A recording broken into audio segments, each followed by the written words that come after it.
মধ্যপ্রাচ্যের পর এশিয়া মহাদেশে দুই পারমাণবিক ক্ষমতাধর দেশ ভারত ও পাকিস্তান চলছে তুমুল সংঘর্ষ। আমাদের হাতে এসেছে গুরুত্বপূর্ণ আপডেট আন্তর্জাতিক সংবাদ। শুরুতেই থাকছে বঙ্গোপসাগরের কাছে চীনের জাহাজ, উদ্বিগ্ন ভারত। এবারে জানিয়ে দিব যুদ্ধবিরতি আলোচনার জন্য তুরস্কে জেলেনস্কি যাননি পুতিন। আরও জানাবো পাকিস্তানের বিস্ফোরক মন্তব্য, পারমাণবিক উপাদান পাচারের আতুরঘর ভারত। এবারে থাকছে দখলদার ইসরায়েলি বাহিনীর সেনাদের মধ্যে আত্মহত্যার প্রবণতা বাড়ছে। আরও জানাবো ফিলিস্তিনিদের 600 ঘরবাড়ি গুঁড়িয়ে দিল ইসরায়েল। এতক্ষণ শুনছিলেন আপডেট আন্তর্জাতিক সংবাদের শিরোনাম, এবারে বিস্তারিত। তবে তার আগে অনুরোধ রইল ভিডিওটিতে একটি লাইক এবং কমেন্ট করে জানিয়ে দিন ভিডিও সম্পর্কে আপনার মূল্যবান মতামত। আরও জানিয়ে দিন ভিডিওটি কোথা থেকে দেখছেন বা কোন জেলা থেকে দেখছেন। বঙ্গোপসাগরের কাছে চীনের জাহাজ, উদ্বিগ্ন ভারত। ভারত ও পাকিস্তানের মধ্যে সংঘর্ষ বিরতির আবহে ভারতের পূর্বাঞ্চলে নতুন রণকৌশল শুরু করছে চীন। সম্প্রতি জানা গেছে সমুদ্রে ভারতের দিকে এগোচ্ছে চীনের একটি গবেষণা জাহাজ। ভারতের এক সংবাদ মাধ্যম জানায় চীনের এই গুপ্তচর জাহাজটি বর্তমানে মালাক্কা প্রণালী দিয়ে বঙ্গোপসাগরে প্রবেশ করতে যাচ্ছে। গত কয়েক বছরে চীনের এমন অনেক জাহাজ এই এলাকায় হাজির হয়েছে। গবেষণার আড়ালে সামরিক অভিযানের জন্য গুরুত্বপূর্ণ তথ্য সংগ্রহের চেষ্টা করছে এই চীনা জাহাজ। ওপেন সোর্স গোয়েন্দা বিশেষজ্ঞ ডেমিয়েন সাইমন বুধবার সামাজিক যোগাযোগ মাধ্যম এক্সে এক পোস্টে বলেন, চীনা জাহাজটি মালাক্কা প্রণালী দিয়ে শ্রীলঙ্কার দক্ষিণের দিকে যাচ্ছিল বলে মনে হচ্ছে। দ্য ইয়াং হাও নামের জাহাজটিকে 2019 সালে কমিশন করেছিল চীন। এটি গবেষণার ক্ষেত্রে সবচেয়ে উন্নত জাহাজগুলোর মধ্যে একটি বলে মনে করা হয় এবং চীন এটিকে ফ্লোটিং ল্যাব নামেও ডাকে। উল্লেখ্য, ভারতের বিরুদ্ধে সংঘর্ষে চীনা যুদ্ধ সরঞ্জাম ব্যবহার করে পাকিস্তান, যার সামনে অসহায় হয়ে পড়ে ভারত। এ আবহে বঙ্গোপসাগরে চীনা জাহাজের আগমন খুবই তাৎপর্যপূর্ণ বলে মনে করা হচ্ছে। রিপোর্ট অনুযায়ী এই জাহাজটি সমুদ্রের তলদেশের ম্যাপিং করতে সক্ষম। একই সঙ্গে এটি ক্ষেপণাস্ত্র ট্র্যাকিং করতে পারে, পাশাপাশি সাবমেরিনের রিডিংও করতে পারে।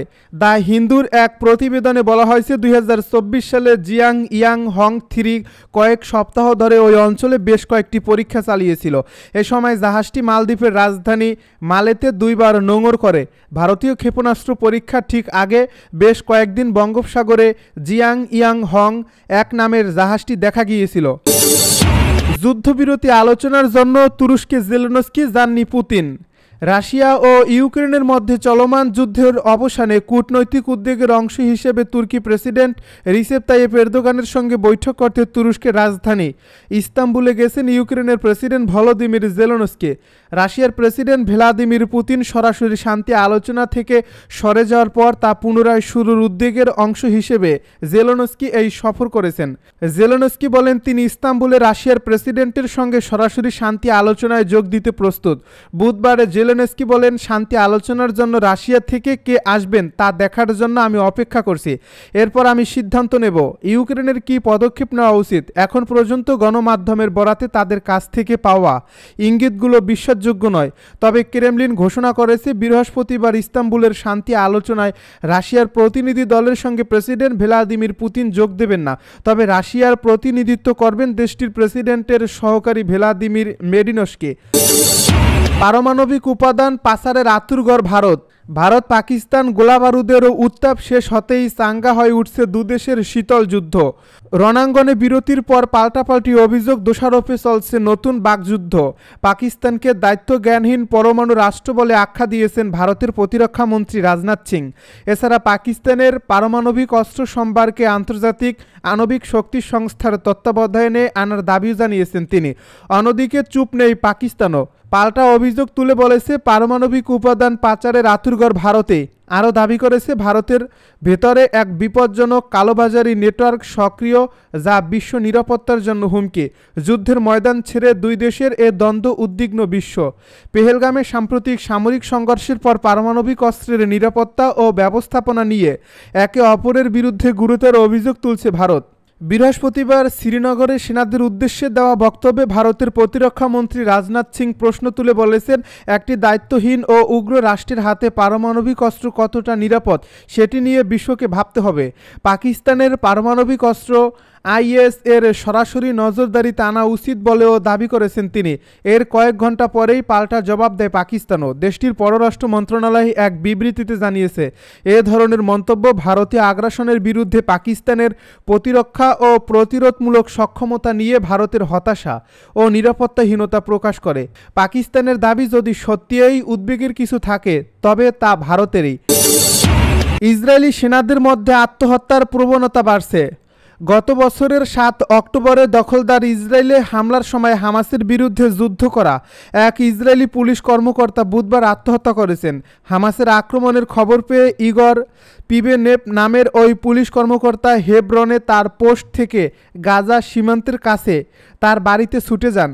পথে হামাস যোদ্ধাদের সঙ্গে লড়াই করেন এবং পরে নাগরিক প্রতিরক্ষা ব্যবস্থা সংগঠিত করতে সহায়তা করেন।